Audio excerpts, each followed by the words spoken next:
The To Die For Daily Podcast is brought to you by R is for Revenge Dress, written by Kinsey Schofield and published by Post Hill Press. R is for Revenge Dress explores the celebrated life of Princess Diana through the alphabet, hitting bookshelves November of 2022.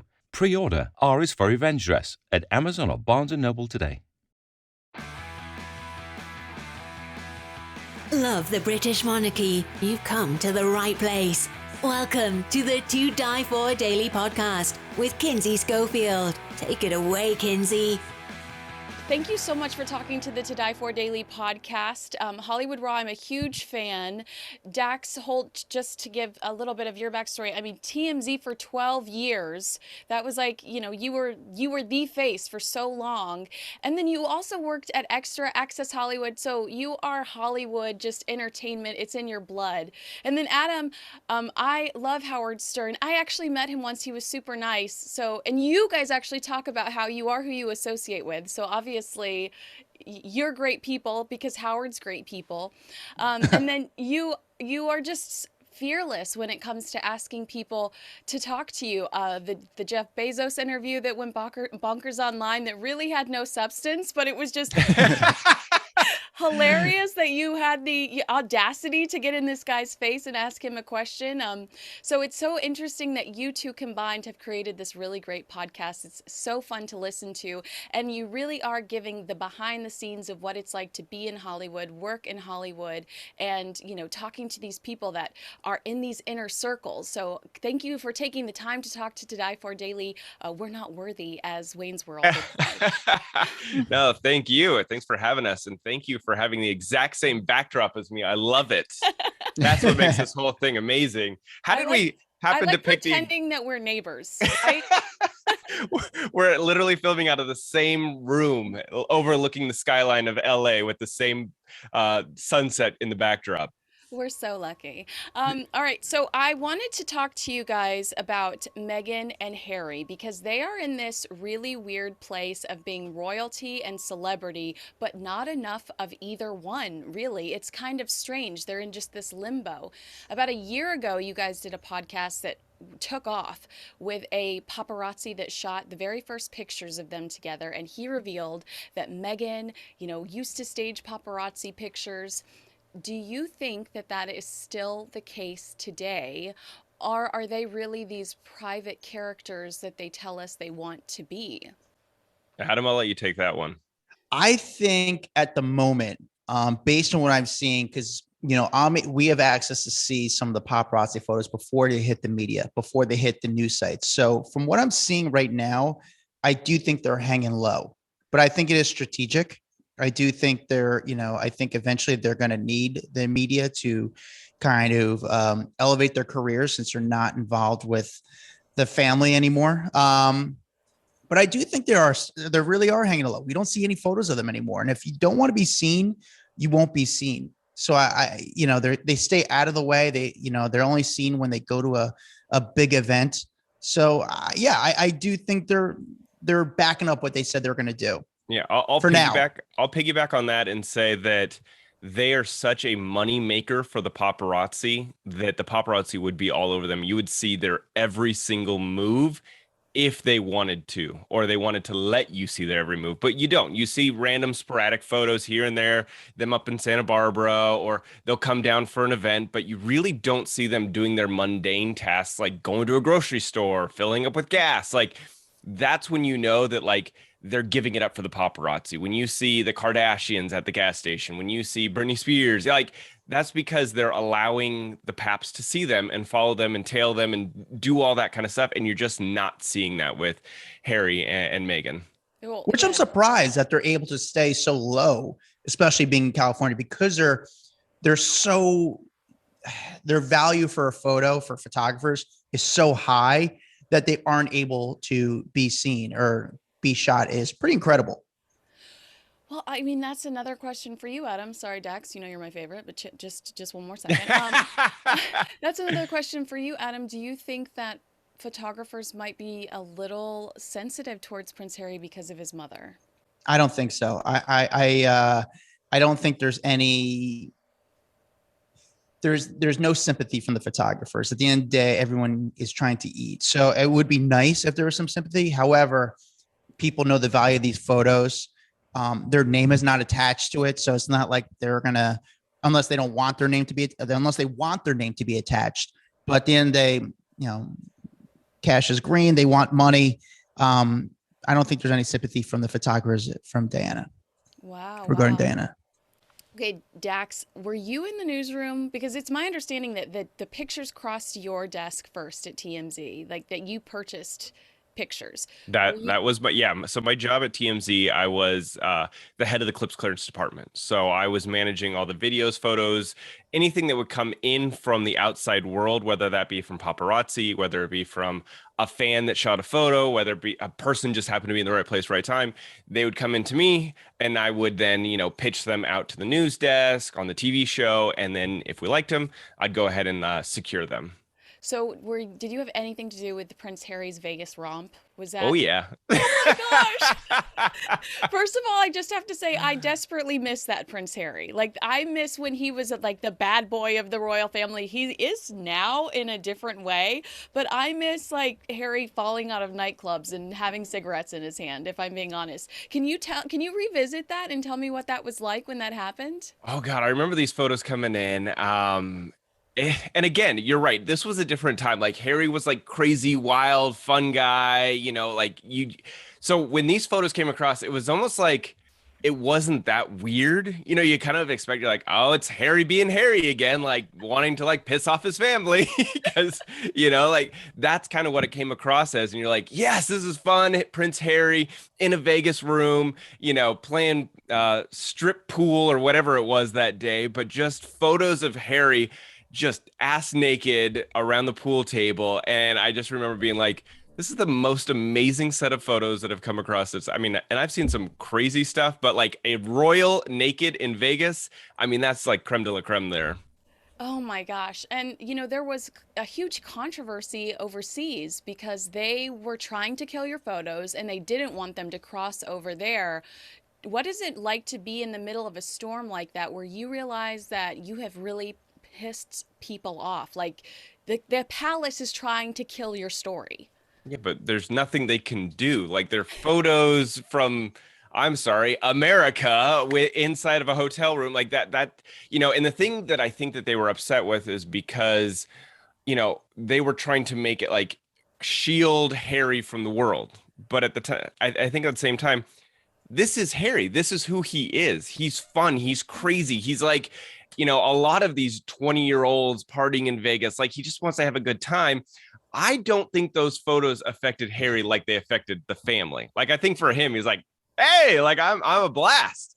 And so, I don't think he was as hurt with those getting out as everyone else, but they couldn't stop him at that point. They were already published on the website. You can't get them removed. But Dax, let me ask you this. You hear the stories that, I hate to say this, but like Putin, where like when he's messed with journalists, he puts something in their drink and kills them. For someone like you, when you do a story, when you're dealing with royalty, do you ever feel nervous that there might be some backlash coming to you from someone? Me as the random news guy on the photo desk? No. Harvey Levin, maybe, but me, no. I was good.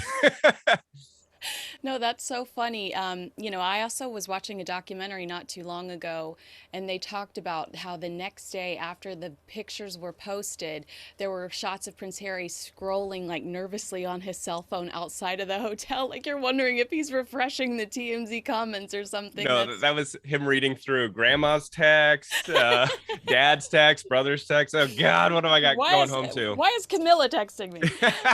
That's hilarious. So there was a polo event yesterday, Sunday, where Harry and Meghan attended. Harry played. And there was a lot of criticism online because the invitation suggested that people should dress in Kentucky Derby wear. Mm-hmm. And some royal watchers called it royal cosplay, insulting them because they're saying if you wanted out of the royal fold, stop trying to pretend that you're royalty in the States. I don't know. I'm really into the idea of Prince Harry and Meghan Markle polo weekends. It's very Santa Barbara. It seems authentic to me. What is your personal opinion, seeing their history on how they're trying to brand themselves in the States right now. I would say that like that's probably people over in the UK saying that, because here in America, Prince Harry and Meghan are still royalty to us. We don't care what they think over in the UK. You guys can be mad at them. You can be upset that they left. You can side with the royal family, whatever you want. Sorry, they're royalty here in America. And by all means, dress up, play royal, have a good time, because we are here for it. Yeah, no, I agree with Dax. It's no matter what they do, even though they left the royalty, they are still royalty. They'll always be treated as royalty. I have not ran into them since they've officially moved to America. I'm curious how they roll around. Like when they go to one of these events, the security for them. You know, I'm scared. Again, I was just with Jeff Bezos. I saw Elon Musk, and I see how their security rolls. I'm curious how Prince Harry's security rolls with Meghan. It doesn't look like they're hiding based on the photos I saw. Like they're sort of kissing they're kissing a lot at the event. But yes, no matter what, I think they're always going to be royalty. Well, I don't know. The Netflix show really seems like, if it is what people are saying it's going to be, which is this reality show, Kardashian style, I do wonder if it would dent the mystique that is associated with royalty. But I honestly don't know if that's what they're going for. I think that it'll try to be charity related, relevant to changing the world towards the better. But to me, and you're probably more familiar with this than I am, I never know what's going to happen with them. I cannot guess to save my life what they're going to do next. They are just so interesting and change direction so often. Yeah, I think there will be some kind of, you're not going to get an Osbournes out of them. Let's be realistic. They're not going to do it. And if they do, then I think that it would be pretentious in regards to, oh, we're doing this for charity or we're doing this to raise awareness. Not exactly the reality show I want to watch. I would much rather watch Newlyweds version of Harry and Meghan. I just don't think it's going to happen. That's not how Meghan rolls. I think that she wants that like upward momentum type thing, where she looks good, and that's not what a reality show does. One of my favorite videos though was when they're at the event. It was like a red carpet event, and Harry went up to Bob Iger, the CEO of Disney, and was basically lobbying, saying, "Hey, you should see." It was just so funny, like talking about Meghan and her voiceover work, and it was so. I don't think he realized, like, it was awkward and uncomfortable to see that he was lobbying for her work. I get it though, because you're talking to the CEO of Disney, so I don't know. That to me was one of my favorite videos, and I don't think Harry understands how the business works, but I don't know. I'm curious to see what her first role is going to be, or she's going to, because I think she's going to decide she's still going to work. I mean, that's what she does. And the craziest thing about that video is that they're like standing next to Jay-Z and Beyonce. And he's like, are you sure you want to get, like, you should give her a listen. Like, she's really talented. Yeah. He's like, he's straight pitching her like Shark Tank, like you're watching a Shark Tank episode, and they're standing next to Jay-Z and Beyonce, and you're like, this is not it. This is not the right time. It's not the way you do it. Yeah, exactly. Let's have coffee. Let's go to the Polo Lounge. We'll figure it out. No, that's so funny that you brought that up, because I felt the same way. But I mean, they're so strange, because at the end of the day, I really think I like them. I enjoy following their journey, but there's so much hatred towards them. Do you see that hate in America? I don't feel like I see that hate in America. I feel like it's all in the UK, and I don't know why. Like I don't know why people dislike, number one, her. And I don't know why they dislike them. Like when I watched that Harry interview from a couple weeks ago when he was doing the Invictus Games, and who did he sit down with? Hoda, maybe? Yeah. Hoda. Yeah. When he sat down with Hoda, I just thought that that interview was so interesting. This, like, she's asking questions, and the way he was asking, like, do you miss your family? He's like, well, I miss living here. Like, yeah, you can tell he has a lot of disdain for his family. And I think if you watch The Crown and you watch some of these TV shows that have unfolded and showed what like the royal life is really like, I think you kind of sympathize for him. You're like, that's not a normal family. That's not like how people treat each other. That's not, like he's kind of grown up, and maybe it's Meghan that's helped him realize, like, this is not what it should be like. You should all love each other. You should all like hang out together and enjoy each other's company. And that's clearly not the case. And, I think that when I watch these interviews, I feel bad for him. I feel bad. I feel like his mom was the rock in his life that showed him the love and now she's gone and he's stuck with two grumpy ass old men. But he does Meghan, like Adam said, very affectionate yesterday at the polo event. She does seem to love him, and I'm always team, like, if you're getting out of Meghan what you were lacking, then I am team you. Like, continue to do that. I don't want them to be destructive towards the royal family, because I love the royal family. But I do love that they love each other, and I'm very supportive of that. Adam, would you have the gonads to approach them on the street if you saw them? Like, if it was a Bezos situation where two 1,000%. I mean, in all Adam respect has to Diana, gonads to approach anyone. What are you talking about? yeah. Listen, it's, I got to eat, man. So this is how I make my money. This is how I live. So what would you ask them? What would you ask them? Honestly, to be honest with you, this is not good questions, but it's interesting questions, because someone like him, all right, if you're just listening to now, I ask people on the street. I'm holding a camera. I try to talk to them. I try to interview them on the street. With someone like him, I don't know how he's going to react. So I would try to, and I'm going to be totally honest, I would bait him a little bit. When I mean bait him, I would ask him a very, very softball question, just to kind of like hear him, just to hear his personality. Like, honestly, to be like, hey man, what TV shows are you watching? What shows are you and Meghan binging on? To the same question that Jeff Bezos ignored me on, but what book would you recommend to people? To how do we make polo big in America? It's these questions that you just want him to speak on, that they're not too, they're not provocative, or they're not anything that's going to piss him off, or, again, maybe during conversation, I'll get into it a little bit more. But my first question would be just to break the ice a little bit, to unharm him. Does that make sense? To bring the wall down. So I think that's really it is. I'm curious what TV shows he watches. I mean, that's a very basic. I want to know if he watches Ozark, because I love Ozark. That's really what I would do. But oh my gosh, we should have freed Marty Bird a long time ago. Yeah, I that's what I would do. And the thing is too, it's funny. I think I'll always refer to him. I don't think you'll ever lose that title, but he'll always be Prince Harry. I agree. I totally agree. Dax, I know you two are pop culture junkies. What do you think about, and I know this is a crazy question, but I keep seeing it online, the comparisons between Meghan Markle and Amber Heard. Have you seen these, and what are your feelings towards them? Wow. No, that's brutal. That is brutal, because right now, I mean, Amber Heard is just getting destroyed on social media. Again, I said it before. I don't know why people dislike Meghan so much. Like, I don't get it. I don't have those same feelings for her. So I would say that's kind of a jacked up comparison, personally. I like Meghan. I like Harry. And so I'm going to say whoever's making those comparisons can go screw themselves. Oh,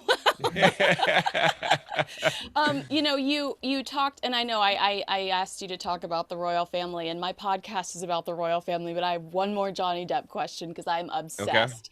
Okay. You have said multiple times in your podcasts, as I've listened throughout several months, that you judge people by who they associate with, and I've loved that. I think Zig Ziglar used to say you are who you associate with.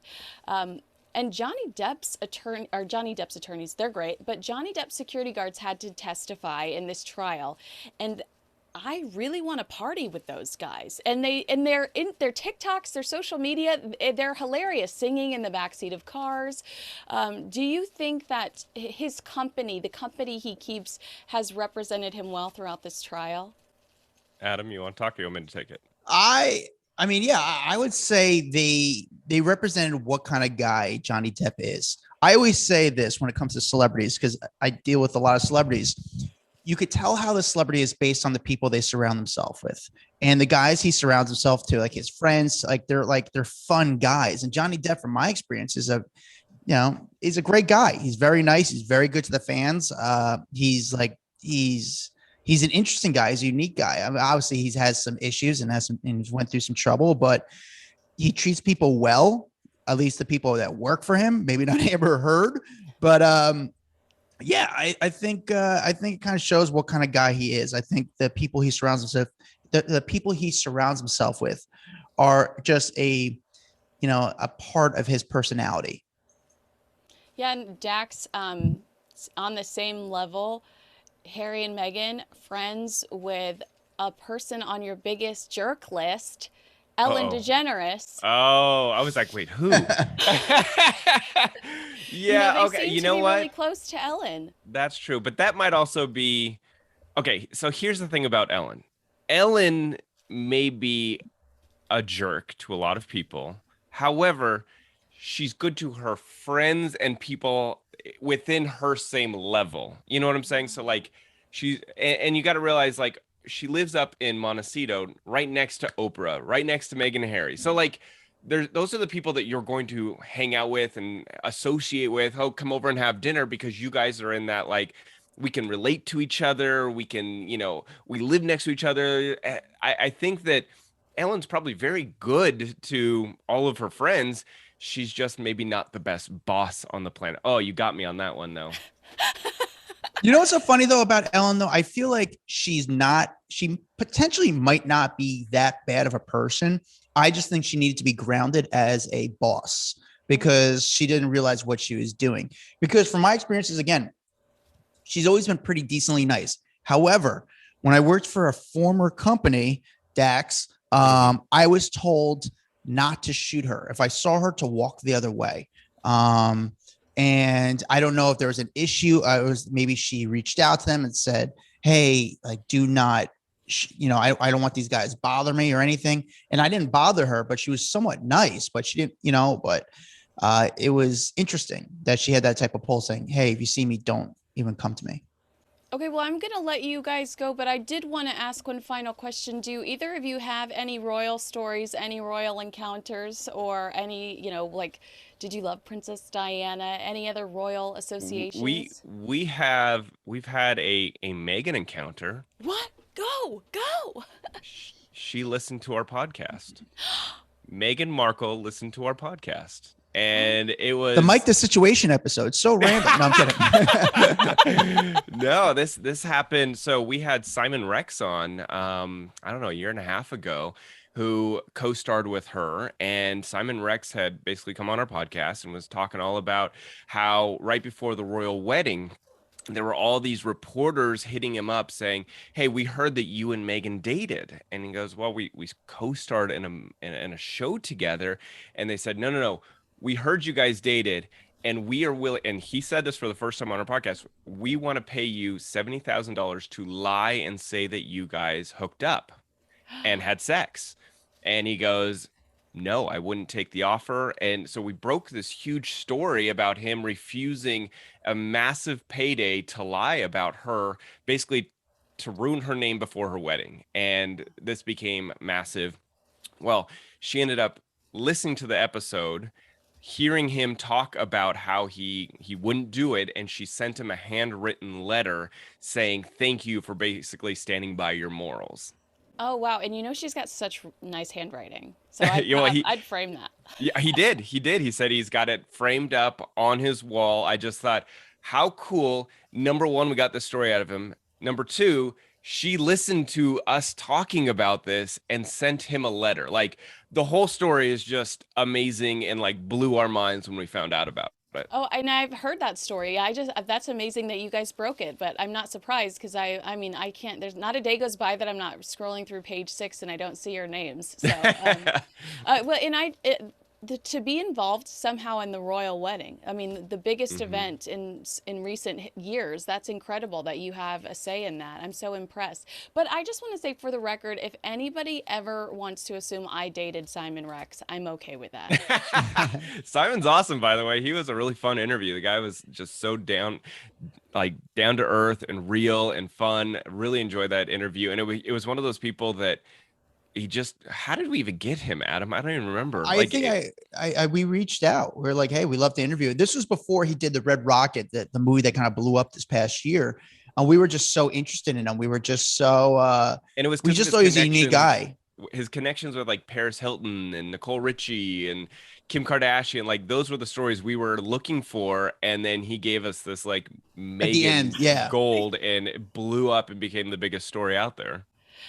You guys have a lot of people I love on your podcast too, because I was so excited to see Ashley Parker Angel. Like, the boy band girl in me was like exploding inside. So I just wanted to greatly, thank you for that. Adam, have you run into William or Catherine ever on the streets of New York? You know what? You know who I ran into on the streets of New York, and so pretty in person. And I was actually just like, she was kind of charming. Pippa Middleton. Remember Pippa? Yeah. Do we still talk? Is she still covered that much, or is she still? She is in the UK, but not so much here. So I ran into Pippa. This is her first time back to New York when she became the sensation from Kate's wedding. And she came to New York and she was at the Soho House. And I remember all the paparazzi were going crazy for her, and she wasn't like a star where she had security. Like, she was a normal person. So I remember, like, here's my move. At the time, I thought she was single, and I was like, I'm going to hit on her. And I started hitting on her on the street, and I filmed it, and she was loving it. She was like laughing. She was feeling it.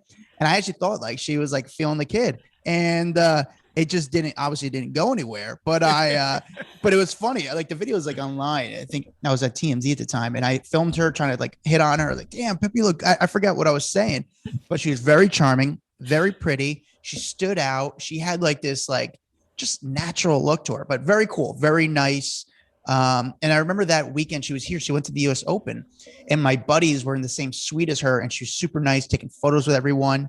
And she just became like a big star for like that couple months. It slowed down. I don't think she's been to the States since, but yeah, she was an interesting one.